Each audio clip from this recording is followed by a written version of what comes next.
Muito bem. Caros alunos, a ideia de hoje é eu mostrar os aspectos fundamentais do sono. A Priscila falou uma coisa muito bonita, que é a esperança que nós estamos tendo desde domingo com essa possibilidade de vacinação. Nós não vamos atingir 100%, infelizmente nós temos vários entraves, mas o que é importante é a gente acreditar nessa esperança aqui que assola o nosso país. Nós passamos de 210 mil famílias que perderam pelo menos uma pessoa. E por que eu estou falando isso? É porque a Priscila comentou. Porque tem uma relação extremamente estreita entre sono e sistema imunológico. Eu vou fazer um pedido para vocês. Quando vocês tiverem a oportunidade da vacina, vocês, ou os pais de vocês, conhecidos de vocês, vocês vão pedir, por favor, para essa pessoa dormir antes, na noite véspera, e na noite seguinte à vacinação. Tem vários estudos no mundo mostrando que a formação de anticorpos só se dá na plenitude se houver um sono de qualidade. Por isso é muito importante. Vocês já devem ter conhecido, né, a coleção da Dona Ciência, está no Instagram da página, no Instagram da Câmara de Pós-Graduação e Pesquisa da Escola Paulista de Medicina, lá vocês têm a coleção completa, e nós vamos liberar nas próximas semanas um sobre sono e a importância dele na vacinação e os tipos de vacina. Então, acompanhe a coleção da Dona Ciência. Para a gente ter uma ideia dessa integridade do sistema imunológico, advindo de um sono de qualidade, que sono de qualidade é esse? Por exemplo, eu vi que o Gabriel está aí online. Oi, Gabriel, abre o áudio para mim, por favor.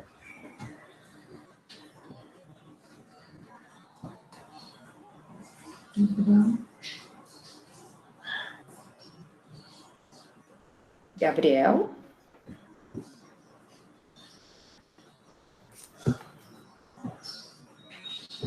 Gabriel? Não. Só está no vídeo, mas não está presente. Professora, qual Gabriel você está falando? Pode ser qualquer um dos dois que tenha aberto aí o áudio, você mesmo. Eu achei que era o Gabriel que vocês estavam conversando antes de começar a aula. Ai, desculpa, esse é o Gabriel Pires, que é professor da próxima aula, não era vocês mesmos. Gabriel, quantas horas você dormiu de ontem para hoje? 7 horas. Muito bem. E quantas horas você necessita de sono para se sentir bem? Acredito que 8 horas seja ideal. Muito bem, Gabriel, adorei a sua resposta. Uma pessoa que precisa de 8 horas e ela dormiu 7, eu aposto com vocês que o Gabriel dormiu mais do que muitos aqui presentes. Nós temos 40 matriculados. Eu aposto que tem gente que dormiu 5 horas e meia, 6 horas, talvez 4.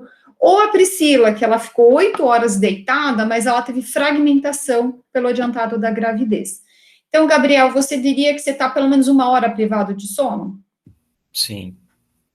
E você se sente 100% pleno hoje em relação à sua fisiologia do sono, 90%, 80%? Como que você se sente? Acredito que 80%. 80%. Obrigada, Gabriel. O Gabriel falou que ele se sente aproximado a 80%, isso porque eu não fiz perguntas sobre as noites pregressas. Como que ele dormiu essa última semana, como ele dormiu este ano de 2021, ou como ele tem dormido desde o início da pandemia. Um estudo do Instituto do Sono mostra que durante a pandemia, somente 9% da população brasileira relatou melhora em relação ao seu padrão de sono. Aí não precisa dizer que nós temos os outros 91%. Uma parte diz que não modificou, uma parte diz que piorou. Nós somos uma sociedade hoje que não dorme, vocês vão ver isso ao longo do curso. O problema de não dormir direito não é só a integridade do sistema imunológico, que nunca precisou estar tão atento. Pensem que nós temos soldados e a gente tem que se defender contra vírus, contra bactérias, contra fungos. A incidência de conjuntivite diminuiu em 84% no Brasil. Olha que coisa fantástica. As pessoas levam menos a mão aos olhos, na hora que elas estão no transporte público, elas saem, elas passam álcool gel, nós estamos tendo menos interação, menos contato social, e os oftalmologistas celebram 84% de redução da incidência de conjuntivite. Por outro lado, nós temos um vírus, um novo coronavírus, que infelizmente tem causado tantos efeitos devastadores na nossa humanidade. Mas se a gente tiver um sistema imunológico forte, com soldados com armas corretas para atuar na hora que ele vai enfrentar esse agente adverso, o sono é o tempero principal para a gente ter esse bem-estar, esse equilíbrio interno, essa homeostase. A pergunta é, nossa, o sono é tão importante para o meu sono, o sono é importante para a minha qualidade de vida, o sono é importante para os meus hormônios, para a minha insulina, para a minha produção de soldados, de defesa, mas o que é o sono? A gente, mesmo em 2021, a gente ainda não consegue definir o sono. É um comportamento que se repete todas as noites. Dá para avançar até mais ou menos aí. Se alguém está pensando que sono é descanso, não é bem verdade, porque o sono tem uma fase muito ativa em que eu produzo neurotransmissores tão atentos em relação à ativação do córtex, como eu falando com vocês agora. Então, 4 a 6 vezes por noite, eu tenho uma fase específica, que eu tenho uma ativação cortical similar à vigília. E esses 4 a 6 episódios por noite a gente chama de sono REM, ou sonhos. Então, olha só, enquanto vocês estão sonhando, vocês estão uma ativação cortical similar à vigília. O que nos diferencia é o tônus muscular da vigília versus a atonia muscular do sono REM. Por isso que falar que sono é repouso, talvez corporal, ficar no horizontal, relaxado, mas há pessoas que deitam na cama, passam a noite em claro que eles têm uma insônia. E aí você não pode dizer que a pessoa está necessariamente descansando, relaxando. O que a gente pode afirmar é a importância do sono para diferentes funções. Percebam, quando vocês não estão dormindo adequadamente, que uma das coisas que vão embora primeiro é a memória. Depois vocês têm amidalites, faringites, aftas, dermatites de contato, queda de cabelo, mais dificuldade para combater o agente externo, vitiligo, psoríase e por aí vai. Herpes e tantas outras situações oportunistas. Humor. Nós temos uma oscilação de humor muito importante quando nós estamos privados de sono. Tanto que tem uma interface muito estreita entre a medicina do sono e a psiquiatria. Sabemos que pessoas com transtorno bipolar, que estão privadas de sono, são mais suscetíveis a terem quedas, ou para o lado da mania, ou para o lado da depressão. Uma pessoa, mesmo com transtorno bipolar, que ela durma bem, ela fica num estado eutímico muito mais estável e muito mais permanente. Cardiologia. Hoje nós temos 2 grandes cardiologistas do sono no Brasil, um na Unifesp, um do outro lado do Rio, e essas pessoas são incríveis, e as pessoas têm cada vez mais conhecimento que é fundamental um sono de importância para uma integridade cardíaca. Privou de sono, você vai ter uma hipertensão arterial sistêmica, você vai ter arritmias e tantas outras condições. O que nós estamos fazendo na nossa sociedade hoje? Restringindo o tempo que a gente usa para dormir. E nós estamos ganhando peso, que a gente acaba culpando os fast foods, a oferta demasiada de comida. Mas a privação de sono, o que ela faz? Ela aumenta a nossa vontade de comidas calóricas. Ninguém privado de sono aqui tem vontade de falar assim, nossa, uma salada de agrião agora, com um peito de frango grelhado, sem óleo. Ninguém imagina essas comidas quando vocês estão privados de sono. Quando nós estamos privados, o que a gente gostaria de comer? Pipoca, Nutella, pizza, hambúrguer, bis, salgadinhos de forma geral. Um dos motivos que o hormônio do apetite aumenta e o hormônio da saciedade diminui. Além disso, a privação de sono causa uma desmotivação física. Quando nós estamos com sono em dia, você não vê problema nenhum de atravessar o campus e de um lado para o outro. Vai até o centro acadêmico, vai até o outro lado, você vai. Quando nós estamos privados de sono, até o elevador de um andar você pega. Você fala, tem que subir a escada, nossa, 20 degraus. E isso combina com ganho de peso. O sono é sinônimo de equilíbrio. Um sono de qualidade produz uma homeostase, um equilíbrio interno. Então, cada vez que nós estamos privados de sono, 1, 2, 3, 4, 5 horas, um dia, 10 dias, um mês, um ano, 2 anos, uma faculdade inteira, nós estamos quebrando esse equilíbrio interno. E aí, a balança pende para o lado mais frágil. Para algumas pessoas é garganta, para outras diabetes, para outras é cardiologia, para outras é neuro. Cada um tem um ponto fraco aí. Algumas observações importantes em relação ao sono. A gente assume a postura característica, ninguém dorme normalmente de pé, lógico que nós temos exceções de privação de sono, prolongada, etc., mas a postura característica é deitar a cabeça para um dos lados, ou deitar, mas pelo menos sentado. Diminuição ou cessação dos movimentos motores, diminuição da reatividade a estímulos externos, a gente diminui, mas a gente não zera.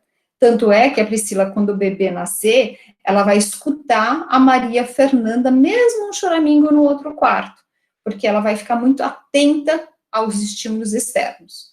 Comportamento de organização circadiana, isso significa que nós fomos programados para dormir à noite. Quem trabalha de noite e dorme de dia acaba pagando um custo alto, por isso que são os trabalhadores por turno. Nós temos uma capacidade de reverter esse estado de atividade, tanto da vigília para dormir, como de dormir para acordar. E uma capacidade autorregulatória, que significa que quando o meu sono tiver uma pressão tal que eu preciso iniciar o sono, eu vou dormir em qualquer lugar, dirigindo, pilotando, operando. Essas pessoas simplesmente apagam. O sono dá um aviso, dá 2 avisos, e no terceiro ele não avisa mais. Um elemento importante dentro da nossa fisiologia do sono é a temperatura. Sempre, sempre, sempre, do verbo sempre, as temperaturas estão reduzidas à noite e mais elevadas durante o dia. Então, aqui vocês estão tendo um exemplo, por exemplo, aqui na parte escura, a temperatura vai caindo a partir do entardecer, até atingir as menores temperaturas no final da madrugada. E aí a temperatura começa a se elevar, um dos fatores que nos ajuda a sair da cama de manhã. E esse gráfico é extremamente importante para vocês, porque aqui está uma representação de uma noite de sono. Essa representação gráfica nós vamos chamar de hipnograma. As primeiras 4 horas de sono, nós denominamos de sono essencial. Nesse sono essencial, nós vamos ter um pouco de cada fase do sono. Não é porque ele é essencial que ele é o suficiente. Ele é o mínimo necessário, mas certamente nós precisamos mais horas de sono. Então, nesse sono essencial, que tem duração de 4 horas, eu vou ter as fases não REM e a fase REM. O REM do inglês significa Rapid Eye Movements, ou seja, sono dos movimentos oculares rápidos. E os americanos, na década de 50, ao descobrirem o sono REM, disseram, tá bom, então nós temos 4 a 6 episódios de REM por noite, tudo aquilo que não é REM, eles colocaram não na frente, ficou não REM. O não REM é dividido em N1, N2, N3, de acordo com a sua profundidade. No sono essencial, nós vamos ter uma vigília, que é aquele tempo que nós denominamos de latência de sono, o tempo entre deitar e iniciar o meu sono. Aí eu vou começar com N1, N2, N3. O N3 tem um sinônimo, que é sono de ondas lentas. Sono delta, porque predomina as ondas deltas. É a fase mais lentificada que a gente tem durante a noite de sono. Se tocar o despertador, o celular, se alguém te chamar em N3, é muito difícil sair desse estado, porque o cérebro está completamente sincronizado e lentificado. Aí nós podemos ter um breve despertar, ir para N1, N2 e até ter um primeiro episódio de sono REM. Na primeira parte da noite, esse episódio é muito curto. Ele demora pouquíssimos minutos, se é que chega para minutos. E aí pode ir para N2, N3, N2, N3, mais um despertar, virou do lado da cama, N2, N3. Nós vamos ter um predomínio de N3 na primeira parte da noite. Passando as 4 horas, aí depende de cada um de vocês e o que vocês estão fazendo. Deram um plantão, fizeram um trabalho de faculdade, foram para uma balada virtual, porque ninguém deveria fazer balada nesse momento. Aí nós vamos ter mais 1 hora, mais 2. No caso do Gabriel, ele teve as 4 horas essencial, mais 3 horas do sono acessório. Então, Gabriel, você nesse caso, separou aqui, ó, você teve, segundo, seria esse hipnograma, 1, 2, 3, 4, 5 episódios de REM. Ele falou que ele gostaria de dormir 8, olha só, aí ele teria mais um episódio de REM. Na segunda parte da noite, então, nós temos um predomínio de sono REM. A gente tem essa facilidade de acordar sonhando, porque a gente sonha mais no final da madrugada. Sono acessório não significa menos importante, porque quem agrega valor psicológico, físico e mental à nossa noite de sono é o sono REM. Não dormiu direito, você vai ter um dia acinzentado. A psiquiatria sugere que privação de sono REM pode levar à depressão e quadros de distimia. Aqui está a distribuição das pessoas, e eu falo distribuição porque a gente não divide pessoas, então não é divisão das pessoas, não é divisão dos animais, como a gente costuma ler nos trabalhos. A gente distribui, a gente aloca pessoas em categorias. Nessas categorias aqui é segundo o seu cronotipo. Gabriel, você está aqui comigo ainda? Áudio ligado? Claro. Muito bem, Gabriel, antenadíssimo, tá vendo que ia dormir bem? Gabriel, no mundo ideal, de férias, sem nenhum compromisso acadêmico, que horas você gostaria de dormir? Umas 11. Tá, e que horas você gostaria de acordar? Gostaria de acordar umas 7, no mundo ideal. No mundo ideal. Gabriel, prazer, você é um homem matutino. O Gabriel, no mundo ideal, que eu enfatizei isso com ele, eu gostaria de acordar às 7 horas da manhã. Eu dei para ele a oportunidade de ele acordar a hora que ele quisesse. Mas mesmo assim ele falou que é matutino. Eu também, Gabriel, hoje eu acordei 5h40. Naturalmente eu acordo cedo, porque naturalmente eu gosto de dormir cedo. Mesmo se eu for dormir mais tarde, eu não consigo acordar meio-dia. Agora, se alguém aqui quiser abrir o áudio do outro lado, dos vespertinos, pessoas que no mundo ideal não gostariam de dormir, por exemplo, antes das 3 da manhã. O Caetano Veloso compõe músicas de madrugada. Há pessoas, eu tenho uma grande amiga e ex-aluna, que ela fazia cupcake à meia-noite. E ela adorava, ela disse que à noite, ela falou assim, a noite é o meu melhor. E mesmo tendo todas as oportunidades para fazer um cupcake às 5 horas da tarde, a pessoa parece que realmente sente esse cérebro mais ativo à noite. Então, as pessoas são distribuídas nessas colunas de cronotipo. Pessoas que gostam da manhã, independente de ser sábado ou domingo, e pessoas que gostam mais da noite. Gabriel, você faz atividade física? Faço. Que horas? Eu tento fazer às 4 horas, agora, né, às 4 horas da tarde, agora no EAD, que é o momento livre. Isso. E você faz muito bem, Gabriel, porque às 4 horas da tarde o seu cortisol ainda está elevado e sua melatonina ainda não começou a ser liberada e sua temperatura ainda está alta. O que a gente não deve fazer às 11 horas da noite, fazer atividade física, não digo academia, porque a gente não deve fazer isso neste momento, porque você vai contra a sinalização fisiológica para o início do sono. Fazer atividade física significa aumento de temperatura. E o aumento de temperatura vai contra o início do sono. Então, imagina uma pessoa com insônia, que ela vai para a academia ou faz atividade física em casa às 10 horas da noite. Vai ser mais difícil ela iniciar o sono. Algumas pessoas, que até mesmo matutinas, falam que fazer uma atividade, esteira, aeróbia, até ajuda no início do sono. Às vezes, tem um perfil um pouco mais ansioso e essa atividade física desgasta mais fisicamente, facilitando o sono, mas são exceções. Na prática clínica, a gente sempre recomenda para que matutinos façam atividade física de manhã ou de tarde e vespertinos façam de tarde. Porque o que a gente não deve recomendar é um vespertino ter que acordar cedo, que ele já não gosta, para fazer uma atividade física. Aí ele é duplamente privado de sono. Então, vocês estão vendo como as pessoas são distribuídas em relação ao cronotipo. Nós temos pessoas que têm baixa preferência para dormir. A pressão para o início do sono delas é de menor tempo de duração. Essas pessoas nós chamamos de pequenas dormidoras. Por aí tem uns livros que falam pessoas curtas e longas, eu nunca vi isso, mas, enfim, são pequenos e grandes dormidores, que é a terminologia correta. O grande dormidor, ele precisa dormir mais que 9 horas de sono.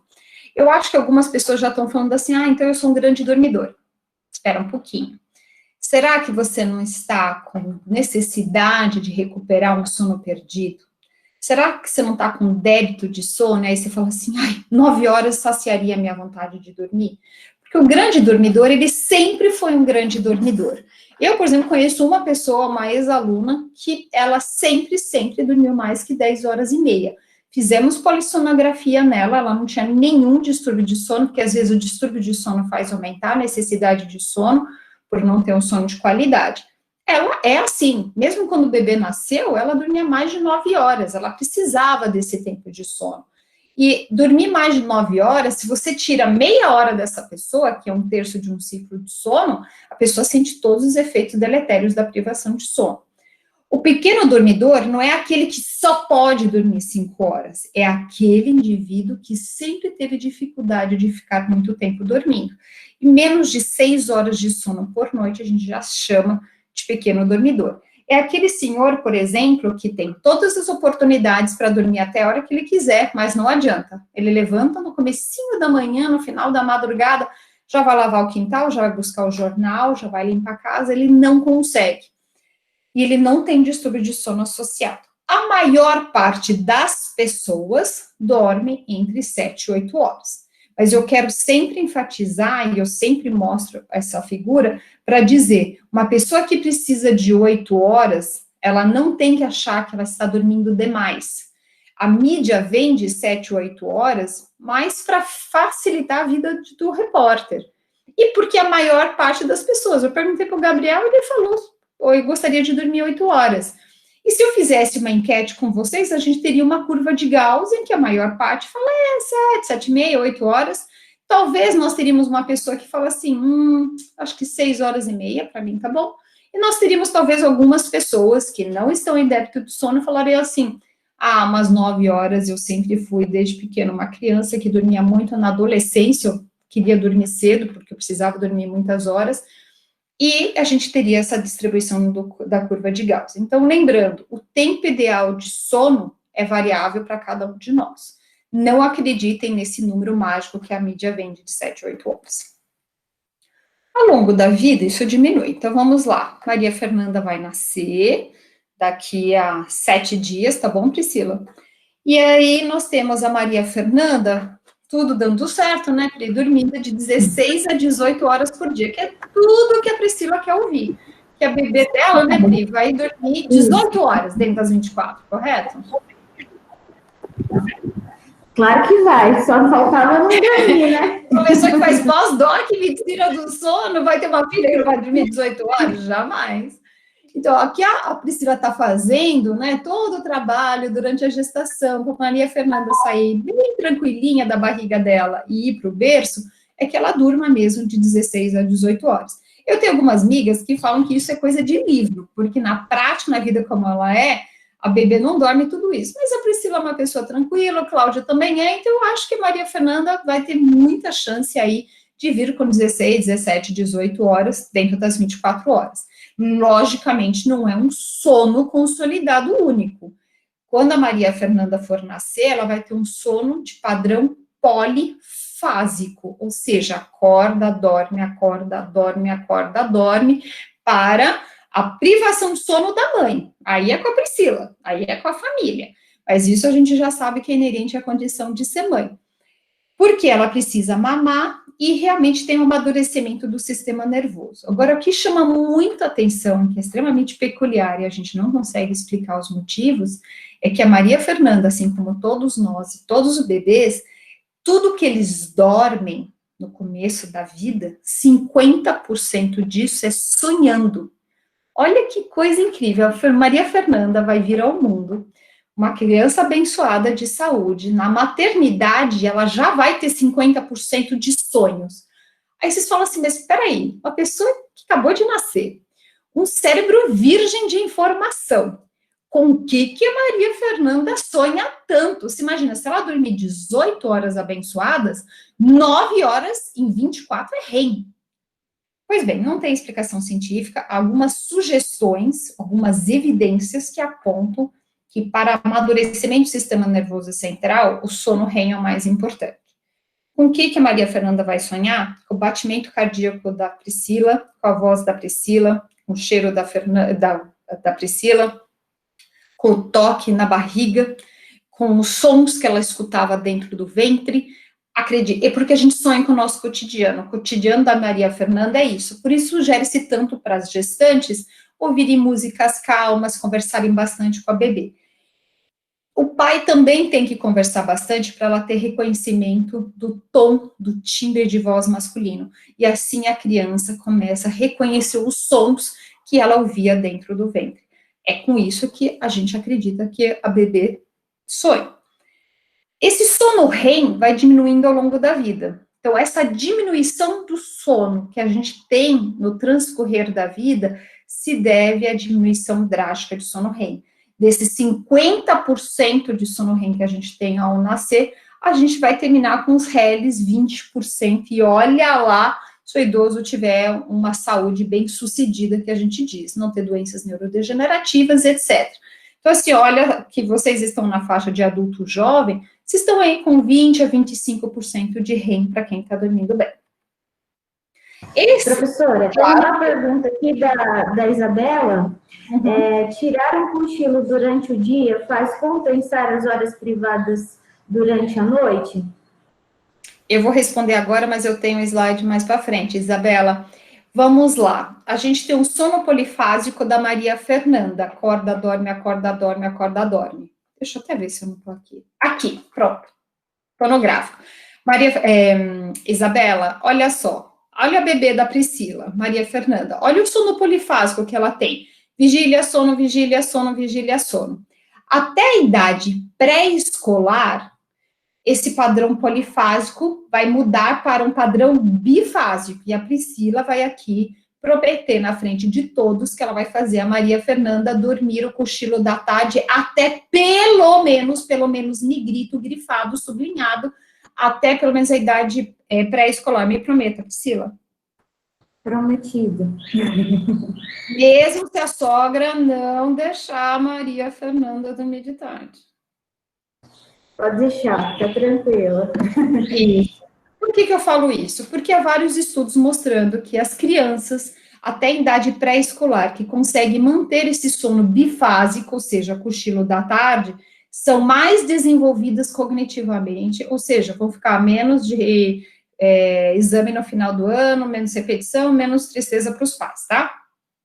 Então, até a idade pré-escolar. Depois disso, vai depender um pouco das características intrínsecas da Maria Fernanda. Há pessoas que não conseguem tirar o cochilo da tarde, que elas ficam mal-estar, enjoo, enxaqueca, e há pessoas que, se dormir esses 20 a 30 minutos, nossa, parece que aperta o botão refresh, elas ficam extremamente renovadas para o período da tarde. Isabela, o que a gente não pode fazer é usar o período do cochilo da tarde para recuperar o sono perdido. O cochilo da tarde, ele é um resquício do sono polifásico dos primeiros tempos de vida. Então, a gente tem essa capacidade de ter a soneca da tarde. E a gente deve até usá-la, se me fizer bem. Essa soneca da tarde é, no máximo, 1/3 de um ciclo de sono. Um ciclo de sono é 90 minutos. Nós temos 4 a 6 ciclos de sono por noite. Então, a gente deve ocupar, no máximo, 1/3 dele, 20 a 30 minutos depois do almoço, que realmente a minha fisiologia favorece. Por quê? Eu tenho diminuição de temperatura na hora do almoço, eu tenho distensão do jejum, e quanto maior for a minha alimentação na hora do almoço, por exemplo, feijoada, maior a distensão, maior é a queda de temperatura, mais sonolência eu vou sentir. Agora, se eu não estou dormindo direito à noite e uso o período da tarde para cochilar, isso não é interessante. O que a gente deve fazer, Isabela? Sim, se te faz bem, 20 a 30 minutos. Eu sou pessoa que adora cochilo. Sábado à tarde, na época que tinha estrelas na Globo, era a melhor coisa. Punha aquela música, a Angélica entrava, pronto, eu dormia. Deu meia horinha, levanta e toca a vida. Mas lembrar, é um resquício do meu sono polifásico, não é por causa de um débito de sono. Espero ter respondido a sua pergunta. Nós temos Oi, claro. Então, é só meio nessa questão da soneca de tarde, eu tava ouvindo que é para você dormir mesmo ali, esses 30 minutos, que tomar um café antes e de você dormir esses 30 minutos ajuda a ficar mais acordado. Muito bem, qual é o seu nome, perdão? Lucas. Lucas, que nome bonito. Lucas, eu não sei se foi uma aula minha, porque eu sempre falo desse trabalho espanhol. Olha só, vamos imaginar você, Lucas. Quantas horas você dormiu de ontem para hoje? Eu dormi 7 horas. 7. Quantas horas você gostaria de dormir? Acho que 7, 8. Tá, posso usar 8? Tá, pode ser, sim. Só por uma questão didática. Então, assim, gente, o Lucas, ele está 1 hora privado de sono como o Gabriel. Só que na noite antes de ontem, ele dormiu 5 horas. Ele ficou estudando para a eletiva, já queria, né, dar uma olhada em todo o material que vai cair e tal. Então, ele dormiu 5 horas. Então, ele está com débito de 3 horas. Essa noite, ele está com débito de 1 hora. Aí, o que ele vai fazer? Hoje, ele vai dormir 30 minutos. Vocês concordam comigo que ele não vai repor essas 4 horas de débito? Pois bem, então, o que um estudo espanhol mostrou? Que o Lucas vai acordar com sono dessa soneca da tarde, porque ele não repôs tudo. Mas também não dá para ele repor 4 horas, não dá para ele dormir da 1 até às 5, porque senão ele vai tirar a pressão do sono principal, que é o noturno. Então, o que eles fizeram? Eles distribuíram as pessoas em 2 grupos. Um grupo que tirou a soneca de 30 minutos, um copo de água. E um grupo que ele tomou um café expresso, bem aquele pequenininho espanhol, fantástico, e foi dormir. 30 minutos, levantaram. O grupo do café levantou com um desempenho cognitivo superior ao grupo da água. Por quê? A adenosina, que faz parte do café, tem uma meia-vida de 20 minutos. Ou seja, até ela fazer efeito, esse copo de café, 20 minutos, 20 a 30 para algumas pessoas. Então, olha só, o Lucas dormiu, a cafeína começou a agir, quando ele despertou de 30 minutos, o cérebro dele já estava com a ativação cortical desincronizado, disparando neurônios para fazer uma ativação cortical, e o desempenho cognitivo dele foi melhor. Ele continua com débito de sono, mas ele está mais alerta, que é diferente do grupo água. O grupo água acordou, está em vigília, mas não tão alerta. Pensem assim, todos vocês, teoricamente, estão aqui me vendo, assistindo a aula. Talvez alguém esteja dormindo e minha voz esteja embalando vocês. Mas dentro das 100 pessoas, teoricamente, em vigília, eu tenho pessoas mais e menos alertas. Quando eu chamei o Gabriel a segunda vez, ele ligou a áudio na hora. Então, o Gabriel estava alerta. A Priscila está ultra alerta. Uma, porque ela é matutina, 2, porque ela está organizando o curso para vocês. Então, assim, eu tenho pessoas mais e menos alertas. Imagina um cirurgião ir para uma cirurgia com pouco alerta. Acordado ele tá, pegou o carro, dirigindo, foi para lá. Então, assim, o que a gente precisa sempre lembrar, não é que a gente deve tomar café no período para tirar a soneca da tarde. Mas, se você vai fazer uma prova, se você vai dirigir, se você vai fazer uma cirurgia, então, o que você pode fazer é tomar esse copinho de café expresso e já dormir. Tá certo, Lucas? Obrigado, professora. Não por isso. Aqui nessa figura, nós temos a sugestão da National Sleep Foundation, que é uma das fundações que todo mundo segue na área de sono, da recomendação do tempo de sono para cada um de nós. Então, recém-nascido, Maria Fernanda, no mínimo, a gente deve falar em 13 horas. 11 a 13 é um tempo de sono inferior ao que a gente olha por aí. Mas, infelizmente, há bebês dormindo pouco. A gente não sabe se é só influência externa ou se tem algum efeito do amadurecimento do sistema nervoso. Mas, o que a gente tem certeza que vai acontecer com a Maria Fernanda é que ela vai dormir no mínimo 17 horas. Essa faixa de azul marinho é uma faixa do tempo sugerido e o tempo ideal, o recomendado, está na caixinha superior, 18 a 19 horas. Maria Fernanda vai se desenvolver quando ela tiver de 6 a 13 anos, mesmo assim a gente vai recomendar pelo menos de 9 a 11 horas de sono. Vocês adultos jovens, vocês têm que ter pelo menos 7 a 9 horas de sono, algumas pessoas mais de 10, mas certamente não menos que 6 horas de sono. Aqui está um outro hipnograma, ou seja, mapa do sono. Nós estamos observando aqui 5 episódios de REM, e isso, como vocês perceberam, vai mudando ao longo da vida. Aqui está o gráfico do sono polifásico, que até a fase da idade pré-escolar, a gente deve manter a soneca da tarde, e depois disso, depende de cada um de nós. Por exemplo, eu conheço pessoas que meia hora de sono, a pessoa acorda muito mal, e a pessoa não consegue mesmo. E essas pessoas devem evitar o cochilo da tarde. Como que a gente pode medir esse sono? Pelo exame da polissonografia, que é o exame de noite inteira, que registra múltiplas variáveis biológicas ao longo dessa noite. No começo era extremamente arcaico, eram penas que jogavam tinta e passavam o traçado eletroencefalográfico para esse papel. Com o avançar do tempo, criamos sistemas computadorizados e hoje praticamente Wi-Fi, ainda que seja só para pesquisa. Aqui está um exemplo de polissonografia de noite inteira. Nós temos cinta torácica, nós temos vários eletrodos colocados, nós temos oximetria. O que é importante é vocês saberem que, mesmo que pareça que tem um arsenal de fios, as pessoas conseguem dormir muito bem com isso. A primeira visão, assim, nossa, impossível dormir fora de casa. Pessoal, todo mundo dorme. Eu já fiz algumas polissonografias, e assim, a gente não tem casos de pacientes que não dormiram. Mesmo quem tem insônia, se a gente tiver pelo menos 4 horas o sono essencial, a gente consegue fazer o diagnóstico. Aqui nós temos alguns dos exemplos de registro durante a noite de polissonografia: eletroencefalograma, movimentos tórico-abdominais, oximetria, microfone para a gente registrar o ronco, medir a frequência cardíaca. Eletromiograma é muito importante, porque durante o meu sono REM, eu vou ter movimentos oculares rápidos e também atonia muscular. Essa atonia muscular me impede de realizar os meus sonhos. E é por isso que é tão importante a gente registrar a atividade motora. Nós podemos avaliar o padrão de sono de diferentes formas. Uma, eu perguntando: Priscila, como você dormiu? A outra é Priscila fazendo uma polissonografia.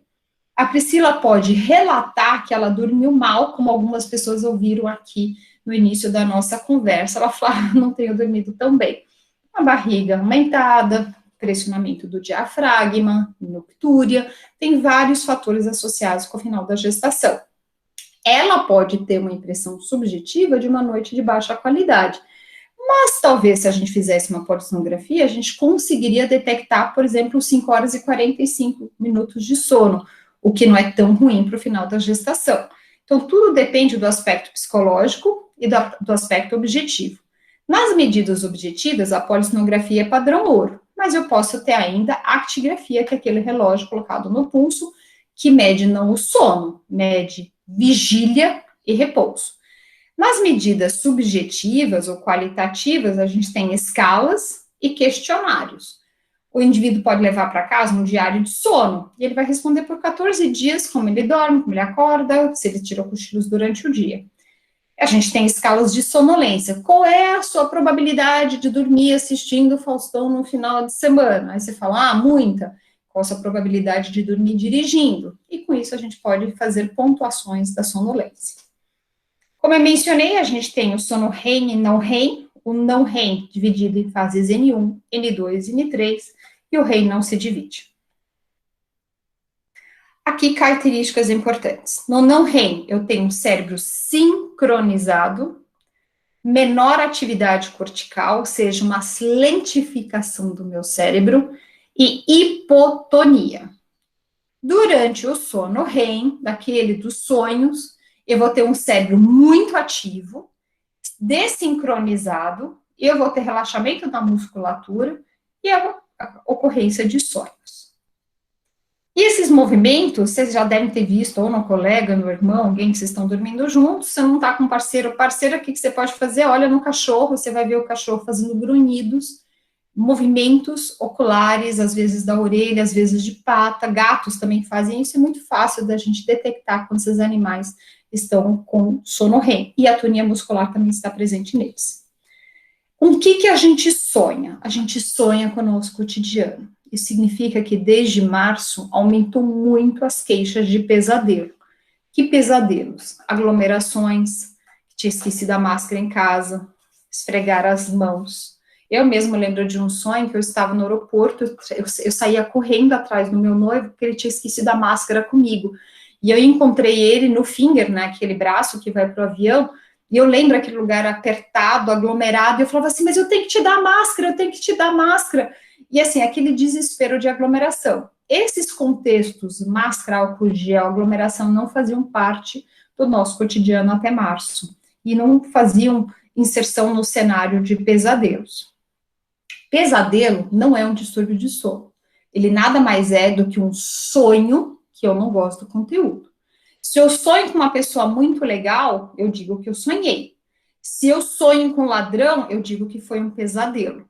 Se eu sonho que não vai ter vacina para todo mundo, eu chamo de pesadelo. A esperança de todos serem vacinados, eu chamo de sonho. Então, a gente sonha com o nosso cotidiano. Vocês vão sonhar comigo, vocês vão sonhar com a Priscila, vocês vão sonhar com a aula, vocês vão sonhar com a prova, vocês vão sonhar com o EAD, vocês vão sonhar com ginástica, vocês vão sonhar com a pessoa que vocês estão interessados, vocês vão sonhar com o familiar, vocês sonham com tudo que vocês convivem durante o dia. Ah, mas eu não me lembro. A gente sonha 90 minutos por noite, para quem está dormindo bem. Então, eu posso garantir que Gabriel e Lucas devem ter sonhado por aí uns 75 minutos, 70, por aí, porque faltou um pouquinho da última hora, que eles provavelmente teriam mais uns 10, 15 minutos aí. Mas eles quase fizeram esses 90 minutos. A gente só vai lembrar de um sonho se a gente acordar no meio dele ou no finalzinho, para a gente ainda pegar um enredo. E aí, reparem que vocês acordam de madrugada e falam assim, nossa, sonhei que eu cheguei atrasado para a aula da eletiva. Que estranho, porque é EAD, eu podia entrar em qual hora que eu quisesse. Nossa, que sonho maluco. Porque faz parte da eletiva, a eletiva está fazendo parte do dia de vocês, uma coisa nova. E aí, às vezes, vocês sonham com uma coisa que aconteceu 5 anos atrás. Fala, nossa, eu sonhei com aquele meu primo, por quê? Será que é uma premonição? Pois bem, a ciência acredita somente naquilo que é replicável. Como as premonições não conseguem ser replicadas e preditas, ainda não se pode dizer que o sonho tem essa atividade premonitória. O que é importante é que a gente tenha esses 90 minutos de sonho por noite com qualidade. Durante esses 90 minutos, a gente não tem noção de tempo, de espaço, de figuras.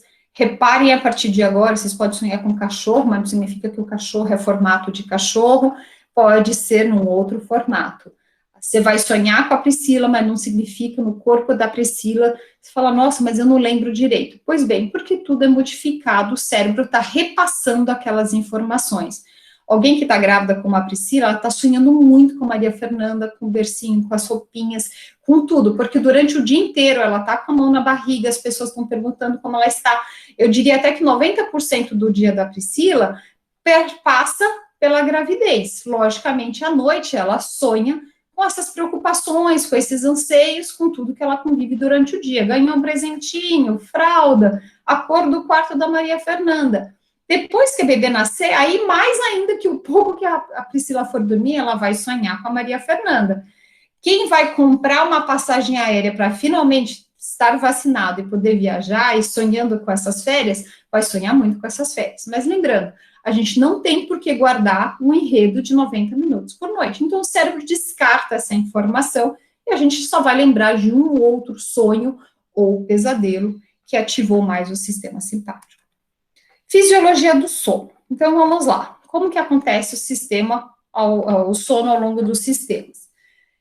Fluxo cerebral. A gente vai ter um fluxo cerebral ativo, intenso, durante o sono REM, comparável à vigília. Chega muito sangue, especialmente nas regiões visuais.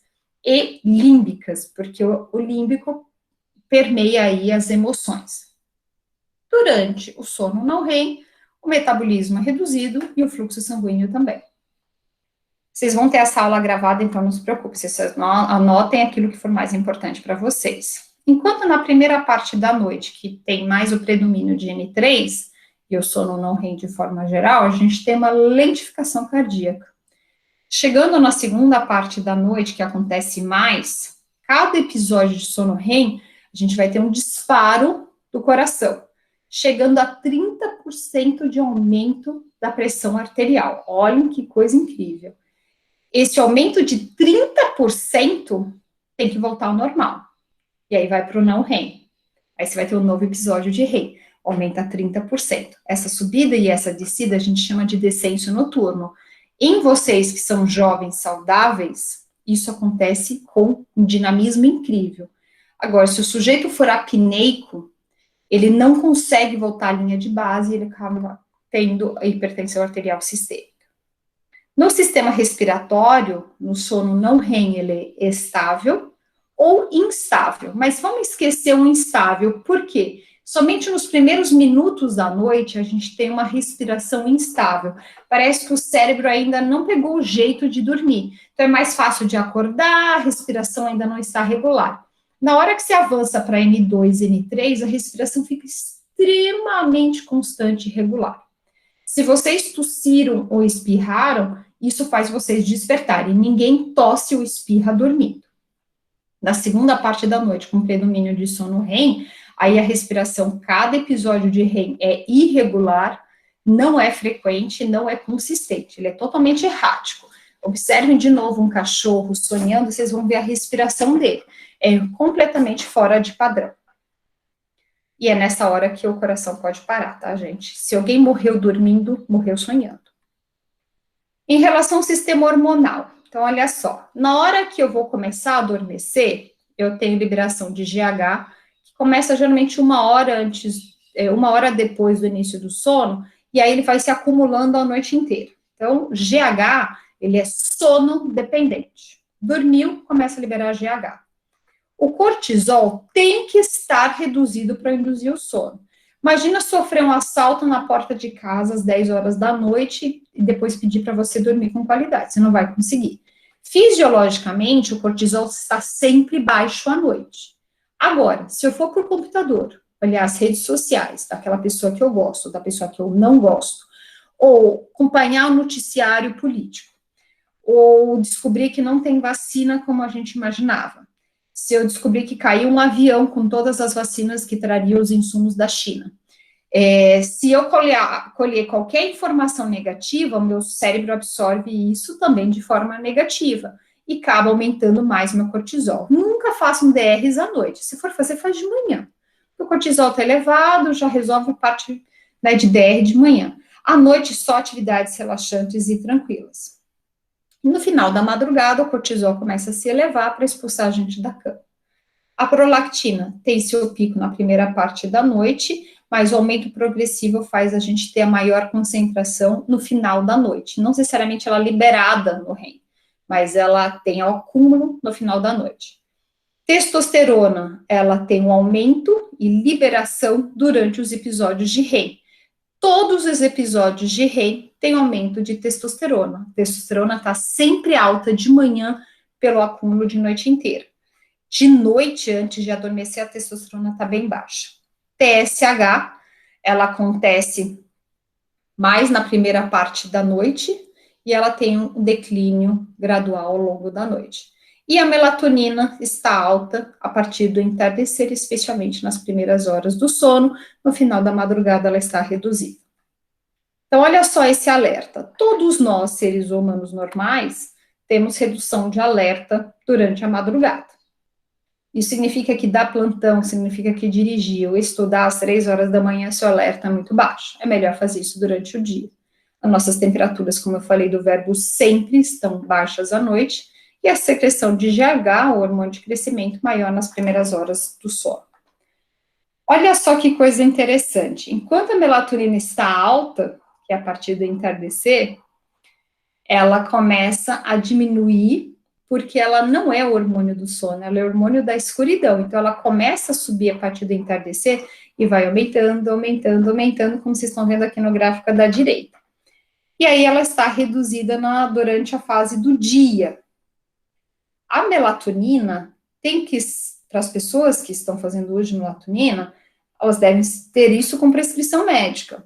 Quando a gente recomenda melatonina? Deficiente visual, idosos, porque a melatonina diminui com a idade. Agora, não faz sentido tomar melatonina porque o teu sono não está em dia. Primeiro que a gente não toma aquilo que a gente já tem, porque é o hormônio endógeno. E outra, é só você apagar as luzes 2 horas antes, deixar só um abajur ou diminuir a intensidade luminosa, que ela vem. Se vocês forem para um cinema, na época que a gente podia, era escuro, muitas pessoas dormiam, porque é um ambiente completamente escuro.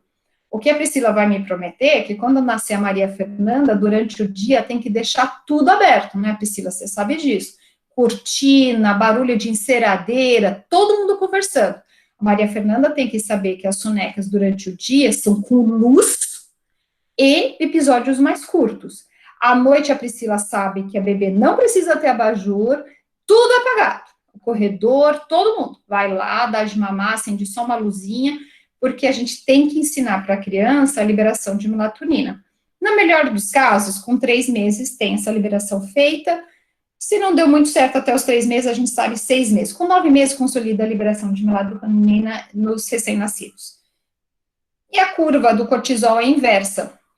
Ela está baixa à noite, começa a subir gradativamente ao longo do dia, especialmente na metade do dia, ela está máxima, e aí ela começa a reduzir, induzindo a gente para um sono de qualidade. Ainda falando de hormônios. Olha a figura da direita. Nós temos fome aumentada e apetite aumentado em pessoas que tiveram somente a permissão de ficarem 4 horas na cama. Em comparação a indivíduos que podiam ficar até 10 horas na cama. Eles não podiam sair com menos de 10 horas. Pode ser que eles não tenham dormido, mas eram obrigados a ficar 10 horas de cama. Isso significa que o Gabriel e o Lucas, mesmo que não fossem dormir 10 horas, eles dormiriam mais do que as 7 que eles tiveram essa noite. Talvez 8 horas e 15, 8 horas e 20, 8 horas e meia, e o resto eles teriam que ficar lá paradinhos na cama. E com isso, esse trabalho do grupo da Van Calter, né, liderado pela Carol Spiegel, eles viram também que o hormônio da saciedade está diminuído e o hormônio da fome está aumentado. A junção disso tudo é que a gente tem aumento da prevalência em situações de débito de sono. O que a gente deveria fazer sempre? Respeitar a regularidade do sono desde as mais tenras idades. No início da vida, a gente já tem que ter disciplina para dormir essas quantidades de horas iniciais que eu mostrei no gráfico da National Sleep Foundation para vocês. Há estatísticas mostrando que crianças obesas vão se tornar adultos obesos. Indo agora para o sistema digestório, nós temos uma redução da atividade do aparelho digestório à noite. Isso significa que não é muito interessante comer 5 hambúrgueres, 10 pizzas, porque tanto as contrações primárias como as secundárias estão diminuídas, como a pressão do esfíncter. É mais fácil à noite a gente ter problema de refluxo. Se a refeição for muito demasiada, você tem mais pressão sobre um esfíncter que está com pouca pressão. E aí acaba voltando, problemas de refluxo, e muitas pessoas também relatam gastrites e úlceras. E no REM, a gente tem situações semelhantes à vigília. Em relação ao sistema renal, não tem tantos estudos assim, o sistema digestório também tem bem pouco, era mais na década de 70, comecinho da década de 80. O sistema renal é extremamente interessante se a gente pensar nas pessoas da hemodiálise, que às vezes fazem hemodiálise diurna e tem as noturnas também.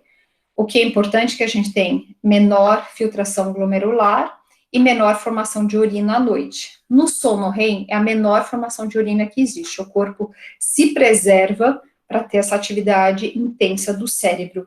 Mas aí a pessoa diz assim, mas de manhã eu sempre acordo com vontade de fazer xixi. Pois bem, é o acúmulo de noite inteira, não porque formou urina, porque formou muito menos que durante a vigília.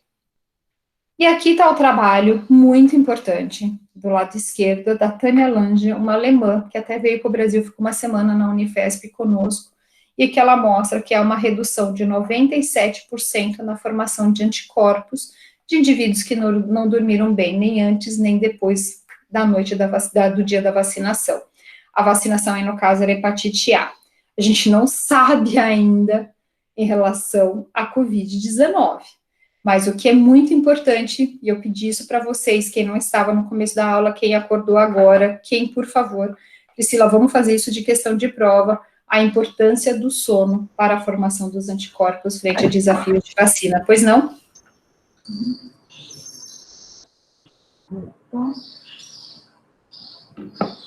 Alguém com alguma dúvida? Pessoal, pode abrir o microfone.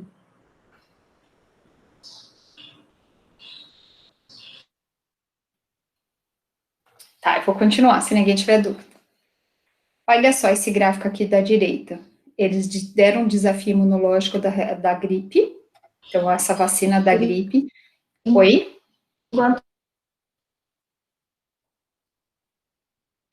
E eles viram que indivíduos que tiveram... Não, Oi?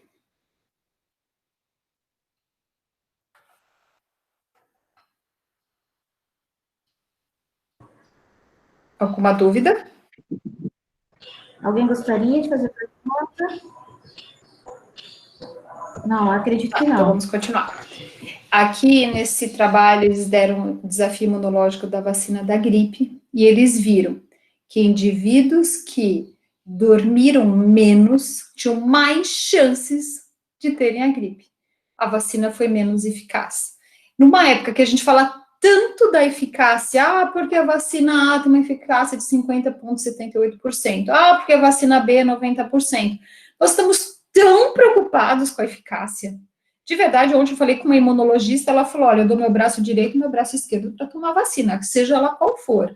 E é isso que a gente tem que fazer, a gente tem que ter soldados com armas corretas, como eu mencionei no começo da aula. Se nós estamos tentando esmiuçar a eficácia de vacina uma contra a outra, vamos fazer com que depende de nós, tenha eficácia máxima. A Priscila vai ter a Maria Fernanda, vai me prometer também. Maria Fernanda teve febre a noite inteira, os dentinhos começaram a sair, a Maria Fernanda está irritada, cancela a vacina que estava programada naquele dia, toma no outro dia. Foi aniversário da sogra, teve salgadinho, bolo, Maria Fernanda dormiu um pouquinho menos, não dê a vacina. O que a Priscila quer? Uma criança imunizada, sarampo, tríplice, coqueluche e tudo mais. Então, vamos dar a ferramenta mais importante para a formação de anticorpos, que é o nosso sono. Então, por favor, lembre-se disso. Tem outros trabalhos aqui mostrando, olha, aqueles indivíduos que dormiram de menos que 5 horas tiveram 4,5 vezes mais chance de terem gripe. Então, vocês estão vendo que tanto faz a referência, não dormiu direito, mais chance de ter atividades oportunistas dentro do nosso corpo. Resumo até aqui, sono de qualidade e integridade do meu sistema imunológico. Agora, pensa só os indivíduos que estão internados. Eu nem digo sem oxigênio, eu digo com oxigênio, porque isso é o que a gente espera, é o mínimo da humanidade. Essas pessoas que estão internadas com Covid, elas estão com 24 horas de luz, UTI assim, com som, e elas precisariam de um sono de qualidade. Então, justamente nas UTIs em que a pessoa está no estado mais grave, que a gente deveria preservar mais o sono. Houve uma tentativa no Unifesp, alguns anos atrás, daquilo que foi chamado de UTI humanitária. Agora, nesses tempos de Covid, fica muito difícil de imaginar, porque as UTIs estão lotadas. Mas é um trabalho que mais pessoas deveriam pensar em fazer, que é melhorar o sono dentro dos hospitais para diminuir o tempo de internação. Qualidade de vida e de sono. Vamos falar, então, agora como que a gente pode diminuir a qualidade de vida por meio da privação de sono, assumindo a culpa para nós mesmos, porque nós somos uma sociedade privada de sono. Nós optamos por esse estilo de vida denominado 24/7. Então, aqui está um pouco de história, o quanto cada fator tem aí de parte evolutiva. Pra vocês terem uma ideia, o Facebook entrou em 2004, o YouTube em 2005, os iPhones em 2007. E aqui, se a gente fosse resumir, nós temos o advento da energia, depois a televisão, que era uma atividade passiva, que não dependia de nós, você pegava controle remoto, o máximo de influência que você tinha, de domínio, era trocar de canal. Você não passava para frente nenhum programa, diferente da internet. Você passa para frente, você assiste o finalzinho, você assiste 2 coisas ao mesmo tempo, você controla a atividade interativa, que foi um dos fatores que mais mudou o nosso padrão de sono.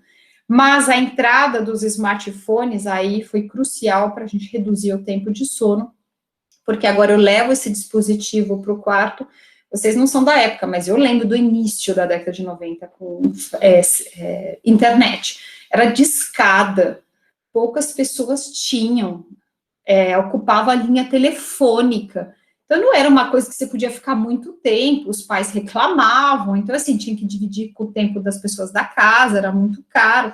A partir do momento, agora você faz um plano individual e leva esse celular aqui para a cama, a nossa privação de sono também foi mais contundente. E os americanos chamaram isso de 24/7, nós somos privados 24 horas por dia, 7 dias por semana. Essa privação de sono pode ser desde a mulher que tem um marido com insônia, pode ser a autoprivação de sono, como eu falei, pessoas que chegam em casa, mesmo sabendo que estão com sono, vão usar os seus dispositivos eletrônicos, ou plantão, ou ainda os distúrbios de sono de forma geral. Em 2020, nós fomos assolados com uma situação sem precedentes, e com isso nós temos mais situações de débito de sono. Uma pela incerteza, pelos conflitos, pelos medos e pelo noticiário.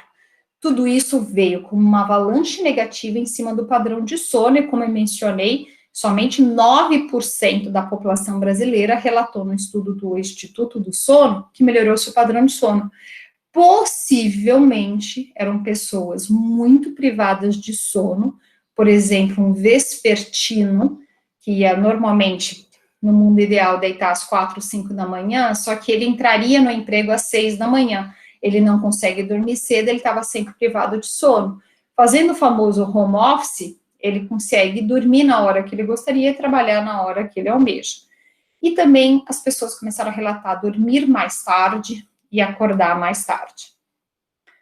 As consequências da privação de sono: divórcios, depressão, falta no trabalho, ansiedade, diminuição da longevidade, pelo menos em modelos animais, foi documentado até agora, mais procura por assistência médica, mais consumo de substâncias. Por exemplo, álcool aumentou muito durante a pandemia. O consumo de álcool durante a pandemia aumentou, e hoje eu li até nas notícias que a venda de álcool aumentou em 34% durante 2020. E, segundo o Consenso Mundial de Privação de Sono, a única forma da gente reverter os danos do sono é dormir. E como a gente faz para distribuir as qualidades do sono versus essa privação? Nós temos 4 modalidades de débito de sono: privação, restrição, distúrbios de sono e trabalhadores por turno. Olha o que acontece quando uma criança não dorme bem. A primeira coisa que vai embora é a memória.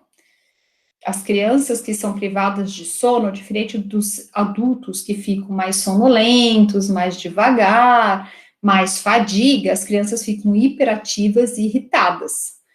E isso faz com que também seja uma associação paralela com desempenho cognitivo inferior. Nesse trabalho da direita, eles testaram crianças 4 vezes ao longo do dia, justamente para distinguir o efeito, para dissecar o efeito de matutinidade e vespertinidade. E nesses 4 testes, as crianças que costumavam dormir 11 horas e numa única noite dormiram 5 horas nessa faixa etária, 10 a 14 horas, 10 a 14 anos, elas tiveram uma redução cognitiva importante. Nesse outro trabalho, eles mostram quanto menor é o tempo de sono, maior é o ganho de peso. E hoje nós temos crianças já com índices de massa corpórea de obesidade grave. Para tentar intervir, essa escola americana, ela aceitou o desafio feito pelos cientistas e ela postergou o horário de entrada, que era às 8 para as 8h30. Quando eu mostro isso, as pessoas falam assim: ai, nossa, que sem graça, nossa, só mais meia hora de sono. Vamos lá, se alguém desse mais 29 minutos de sono hoje cedo, vocês iam gostar. Se o curso de hoje cedo, em vez de começar às 8, começasse às 8h30, vocês também iam gostar. Então, assim, é 1/3 de um ciclo de sono, é muita coisa. Pois bem, fizeram isso e os jovens se sentiam mais alertas, lembrando a diferença de alerta e vigília, menos relatos de depressão por parte deles, mais concentração nas salas de aula e mais bom humor, segundo seus pais. Professora, tem uma pergunta aqui do Pedro. Pedro, vamos lá. Ele diz o seguinte: algumas pessoas falam que mesmo que durmam pouco ao longo da semana, tendo um final de semana de 10 a 12 horas, se sentem revigoradas. É possível? Essa quantidade é específica para cada pessoa? Pedro, cada pessoa tem um tempo ideal de sono. Então, você tem que descobrir quantas horas você, por exemplo, gosta de dormir. Eu, pesquisador de sono, já sei a minha. A minha é 6 horas e 45. Eu não preciso de 7 horas. Lembra que eu falei que tem pessoas que se contentam com 4, 5? O meu é 6 horas e 45. Consigo dormir 7, mas eu não consigo dormir 8 horas e meia, por exemplo.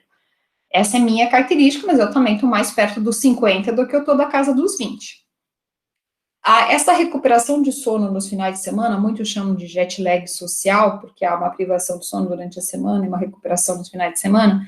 Primeiro, a gente tem que lembrar de um conceito importante: a gente nunca vai recuperar o sono perdido. E vocês vão entender por quê.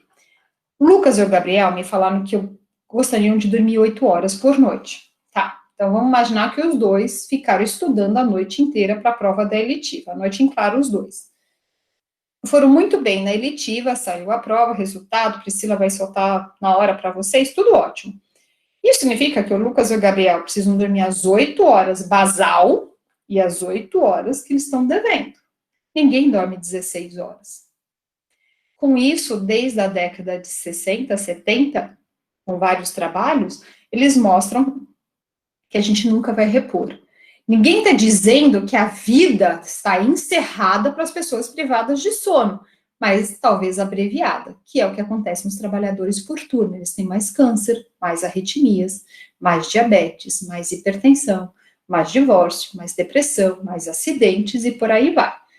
Então, assim, recuperar no final de semana é ruim? É melhor do que nada.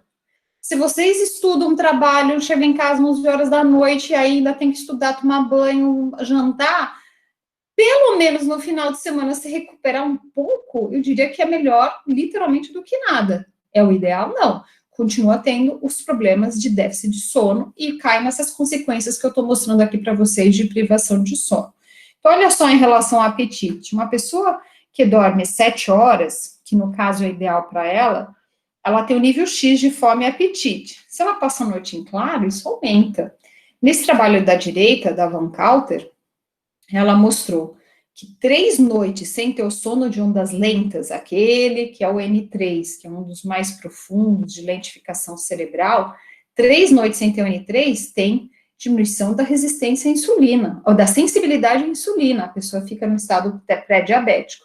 E ela faz uma correlação interessante com os estados americanos. Ela mostra que os estados de mais privação de sono, por exemplo, Nova York, tem mais indivíduos diabéticos do que nos estados que relatam menos privação de sono. Nesse estudo aqui da esquerda, feito na Unifesp, na direita pela Nora Volkow, até então presidente do NIDA, que é o maior centro de estudos de dependência química dos Estados Unidos. A Raquel, que foi minha aluna de mestrado, ela mediu o transportador de dopamina dentro do Hospital São Paulo para um aparelho que a gente tem que chama SPECT. E ela não viu alteração no transportador de dopamina, mesmo depois de 4 noites de sono REM. Mas a Nora Volkow, ela não mediu o DAT, ela mediu o receptor D2. E aí ela viu, sim, uma diminuição de ligação nesse receptor D2, indivíduos já privados 24 horas. Ou seja, talvez, não é que o nosso trabalho esteja errado, o transportador de dopamina, o DAT, não tem diferença, mas na família D2, que é uma família importante para atividade límbica, atividade relacionada a prazeres do cérebro, é sim comprometida. A Priscila, que tem seu projeto de pós-doc em relação à dor e sono, sabe muito bem disso.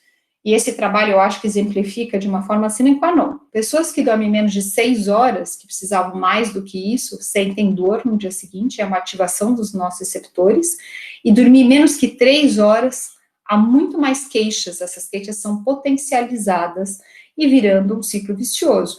Se você tem dor, você não dorme, se você não dorme, você tem mais queixas de dor. Acontece isso na artrite reumatoide e na fibromialgia, entre outras condições. Do lado esquerdo, nós temos de novo o trabalho da Van Coulter, que é uma das pesquisadoras que eu mais admiro, é uma das referências no mundo em relação ao sono, e ela mostra que indivíduos que normalmente dormiam bem, e por uma única semana, de segunda a sexta, dormiram 5 horas por noite, tiveram redução de testosterona, lembrando que testosterona é liberada no sono REM. E no estudo feito aqui por nós no Instituto, nós observamos que a autoqueixa de disfunção erétil nessas faixas etárias vai aumentando conforme o indivíduo vai envelhecendo. Até aí não tem nenhuma grande descoberta. Mas A porcentagem de paulistanos com queixa de disfunção erétil é 17%. E na faixa dos 20 a 29 anos, que a gente não esperaria queixa de disfunção erétil, 7% dos jovens. Esses indivíduos que falaram, esses indivíduos que mencionaram que sim, tem o problema de disfunção erétil, eu acredito, porque ele respondeu um questionário confirmando a queixa dele. O que eu fiz? Eu olhei a polissonografia desses indivíduos. Nós constatamos nos indivíduos que declararam problemas eréteis, mais de 15 despertares por hora, menos sono REM, menos testosterona, e aí vocês sabem o resultado final disso. Então, olha só, resumo da aula até aqui. Privação de sono me leva a problemas de memória, erros de julgamento, a pessoa acredita numa soberania interna, ela acha que ela é capaz de dirigir mesmo com uma privação de sono 3 dias, carregando uma carga de 50 toneladas por 18 horas atravessando o Brasil. Mais sonolência, problemas de atenção, menor aprendizado, mais ansiedade, mais oscilações de humor, mais dor, mais problemas cardíacos, mais comprometimento imunológico, risco de diabetes, disfunção erétil, ganho de peso. E aí, para chocar um pouco, alguns acidentes relacionados com privação de sono. E em 86, que foi um ano fatídico, aconteceu tanto a explosão da Chernobyl como da Challenger. Era até então uma nave muito conhecida dentro da NASA. A NASA havia trabalhado semanas e semanas no lançamento e toda hora a operação era abortada. E até que eles viram que não gostariam mais de abortar a operação, que estava ficando chato.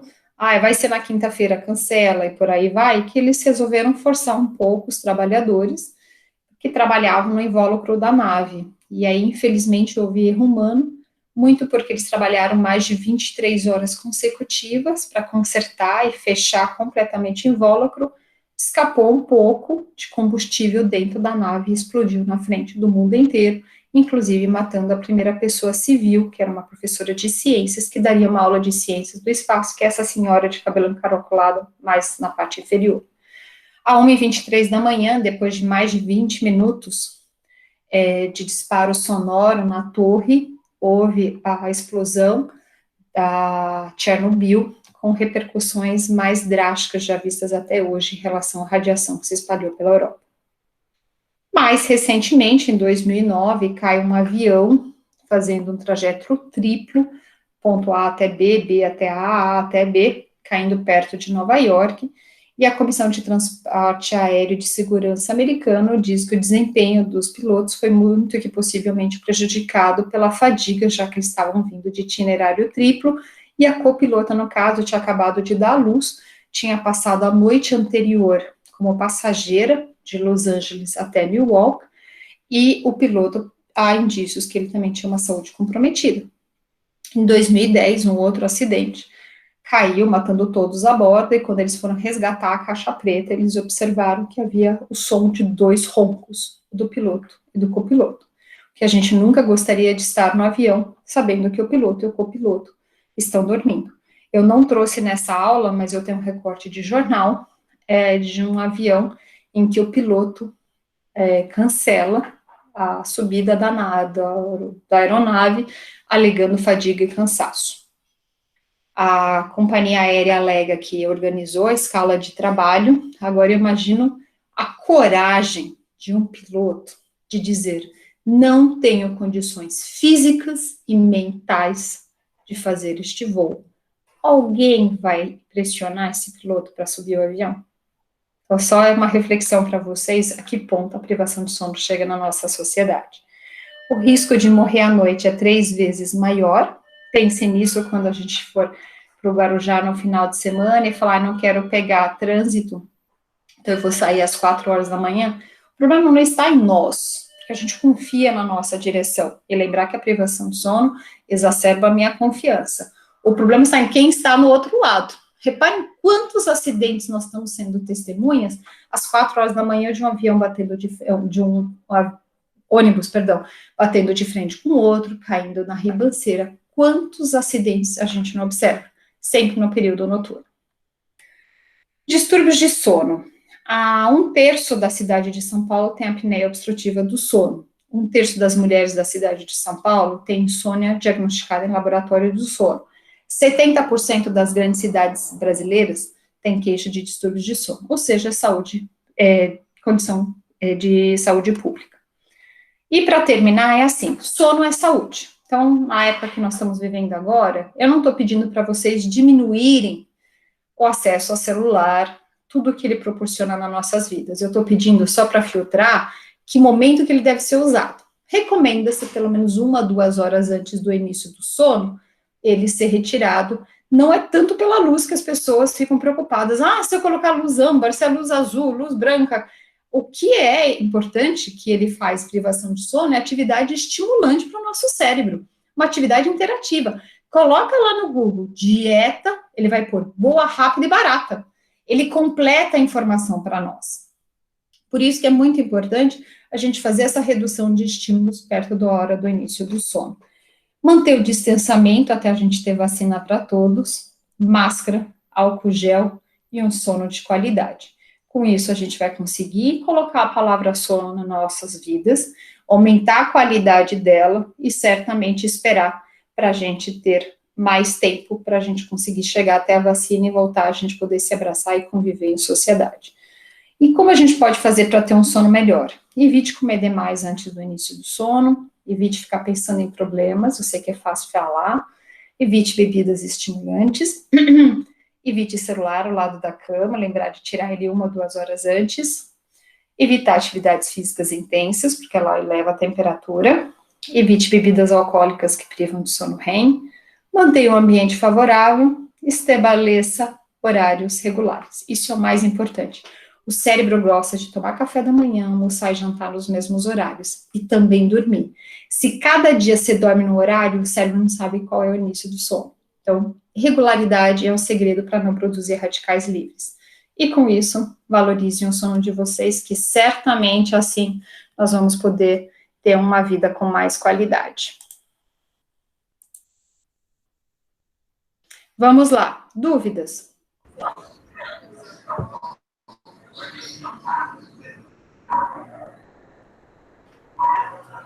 Pessoal, pode perguntar, fica à vontade. Professora, tem uma dúvida. Sim. Não vou ligar a câmera aqui porque eu tô com um problema da câmera, viu? Mas eu vou falar pelo áudio. Sem problema, Gabriel, como vai você? Tudo certo. A questão que eu fiquei em dúvida, eu tive várias dúvidas aqui, mas eu fui anotando porque eu achei que poderia correr o risco da senhora passar no slide e acabar respondendo. Mas uma que eu ainda não entendi é sobre o sono REM.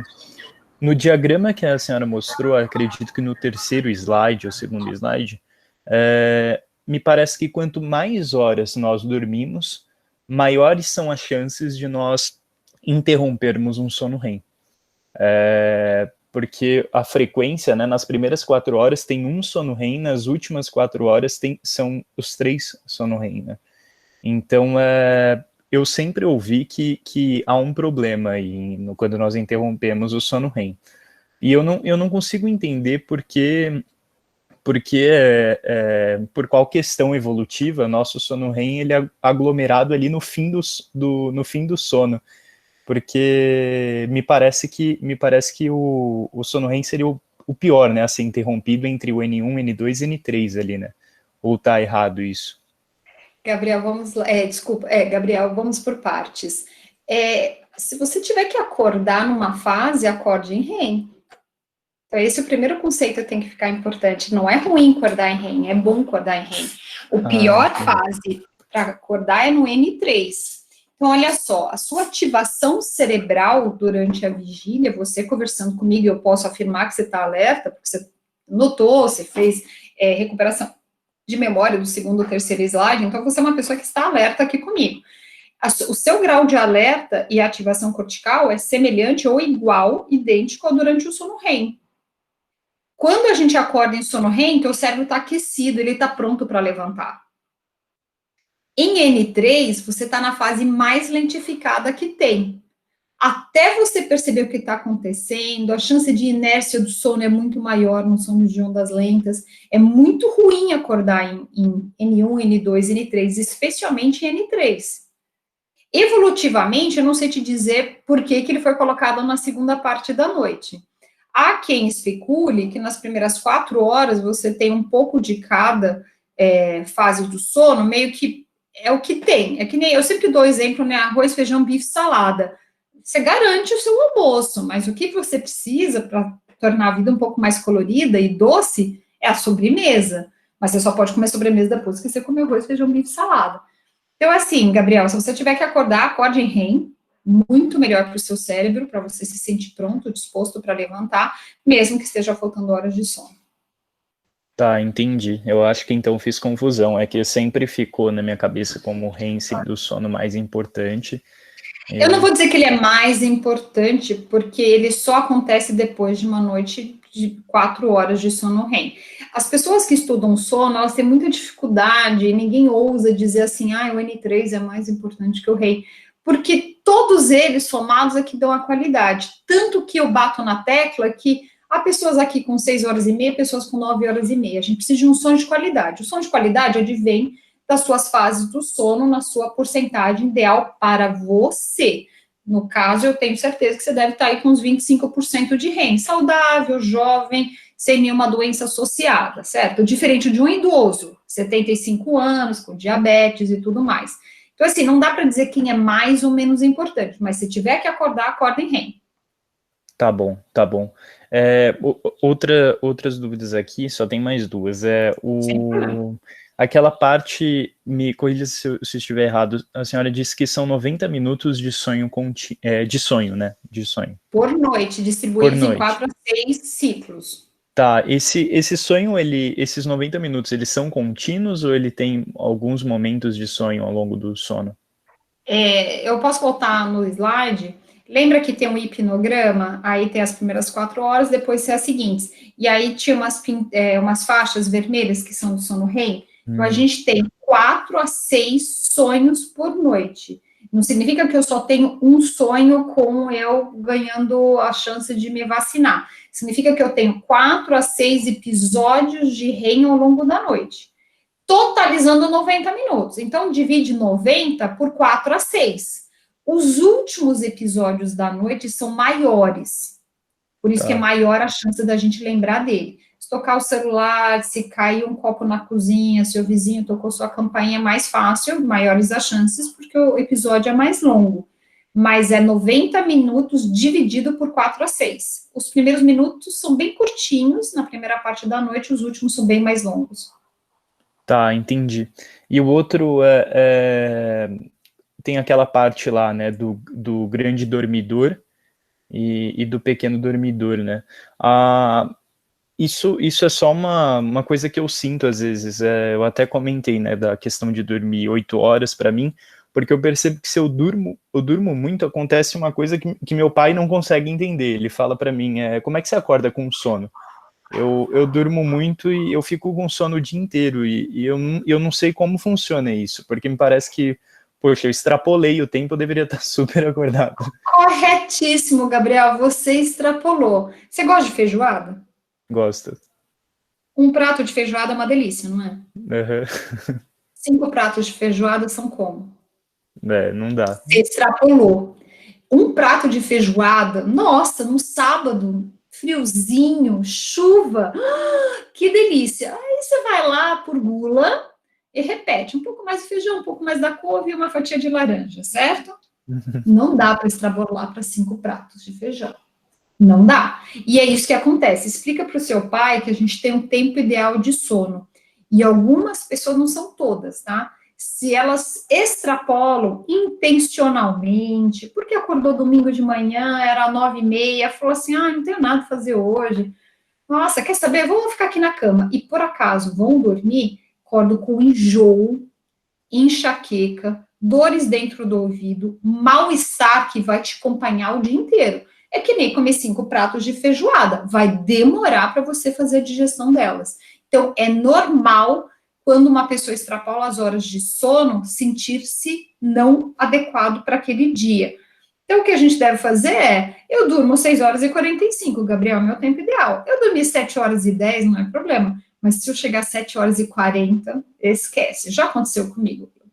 É imprestável amanhã. Vou melhorar no final do dia. Tá bom. E para eu descobrir isso é totalmente empírico, né? Eu vou dormindo e Ele vou não é tão empírico assim. Não dá para você fazer esse teste agora porque vocês estão em atividade. Então, assim, na hora que vocês tiverem 15 dias de férias, se vocês não tiverem amarras sociais, se vocês tiverem compromisso de manhã, por exemplo, essa semana esquece, vocês têm um compromisso às 8 horas da manhã. O mais tardar que dá para vocês acordarem é 15 para 7, que é 5 minutos um xixi, 5 minutos um café, 5 minutos para ligar o computador.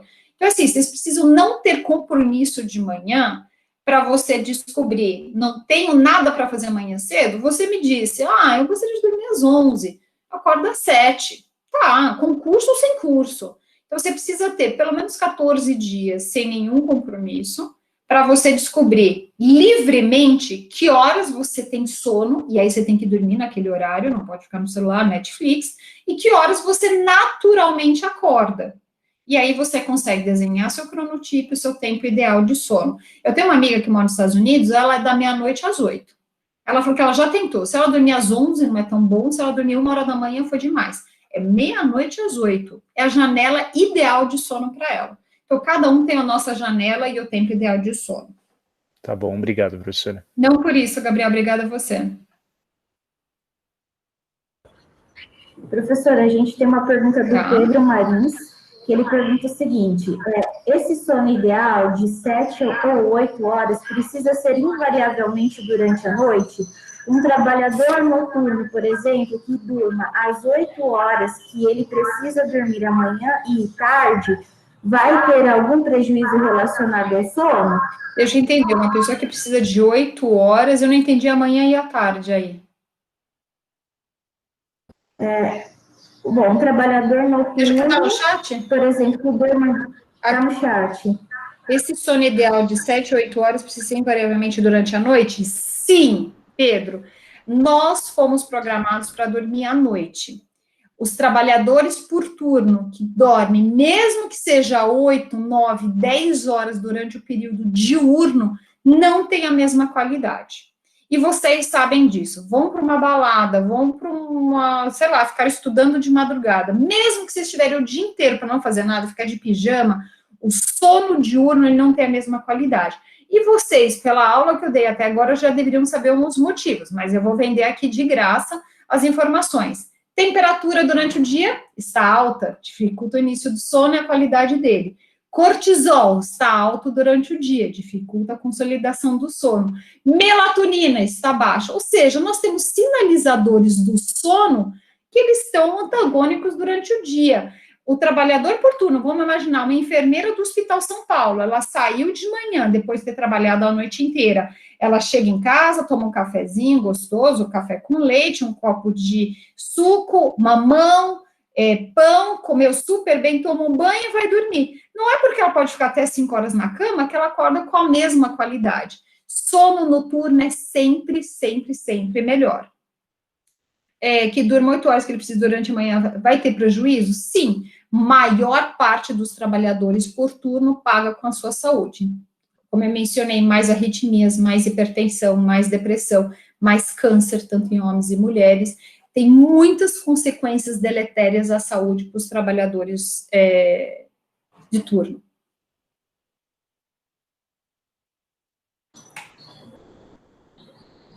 Certo. Mais alguma pergunta, pessoal? Não, eu já tenho uma dúvida sobre... Vamos lá? Do padrão circadiano, né? Qual é a dúvida do padrão circadiano? Horários similares e, sei lá, eu acho que, especialmente no contexto de pandemia, a gente mudou muito nossos horários e retornando a atividades que mudem drasticamente isso, tipo, sei lá, quando eu era uma pessoa extremamente vespertina, então, sei lá, eu gosto de 4, 5 da manhã, acordar meio-dia, 1 e eu tô ótimo. Só que agora eu tenho que acordar às 8, por exemplo. E às vezes eu saio de 5 horas, eu tenho que dormir 5 horas mais cedo, para acordar 5 horas mais cedo. E é muito drástico isso, tipo, tem dificuldade de Você mudar. não consegue. Como que você faz isso, tipo, aos pouquinhos, assim, para... Jorge, você que é vespertino extremo, que a gente chama, assim como eu sou matutina extrema, né? Eu acordo 5h30, 6 da manhã. Para um vespertino, ele acaba passando por mais dificuldades ao longo da vida profissional. Porque a vida, ela é feita, maior parte, para os matutinos. Então, você imagina só, por que as cirurgias são às 7 horas da manhã, 6 horas da manhã? Eu não sei bem por quê. Mas é por causa do jejum dos pacientes. Eu escuto isso de muitos médicos. O paciente que vai ser operado, ele quer resolver a situação. Se ele tiver que começar jejum às 4 da tarde, ele começa. O que eu gostaria de um médico me operando no desempenho máximo dele? Se ele é vespertino, imagina ele tendo que dormir às 2 horas da manhã, levantar às 4 para tomar um banho para chegar no hospital às 6. Então, o que você pode fazer? Você já meio que respondeu. Não dá para fazer uma coisa drástica. Enquanto que o matutino ainda consegue deitar umas 8 da noite e dormir, o vespertino não consegue. Você das 4 da manhã deitar às 11.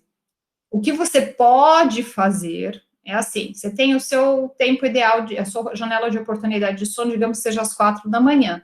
Você pode ir lentamente tirando 5 minutos a cada 2, 3 dias. Você vê como é lento. Então, assim, hoje, você vê de você dormir às 4, você vai dormir às 3h55, e você vai ficar neste horário dormindo, mas assim, é dormir mesmo, ou seja, você tem que ir para a cama uns minutinhos antes, assim, com luz apagada e tal, por 2, 3 dias. Aí, tá, dormiu. Aí você vai para 3h50, 2, 3 dias. E aí você vai reduzindo, talvez você chegue às 3 da manhã, às vezes 2h45, mas você não vai dormir às 10 horas da noite nunca. E este é um erro que as pessoas têm, que elas falam assim, eu tenho insônia.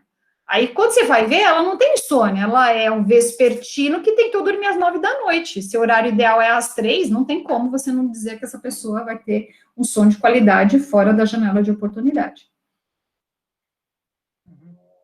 Entendi. Obrigado, Tá? Não, por isso. E lamento porque o curso começa às 8 da manhã. Mas acontece. Não tinha o período da tarde disponível para todos os professores. Mas vamos levar isso em consideração no que vem, né, Pri? Reservar logo esses horários aí. Sim. Mais alguma dúvida?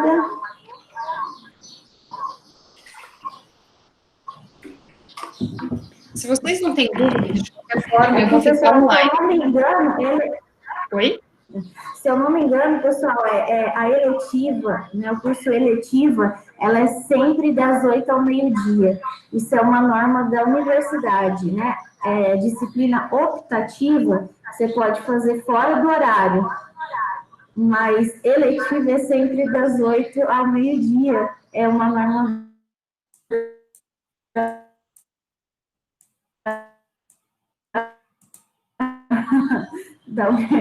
infelizmente, a gente tem que entrar aí e conversar com os coordenadores, né?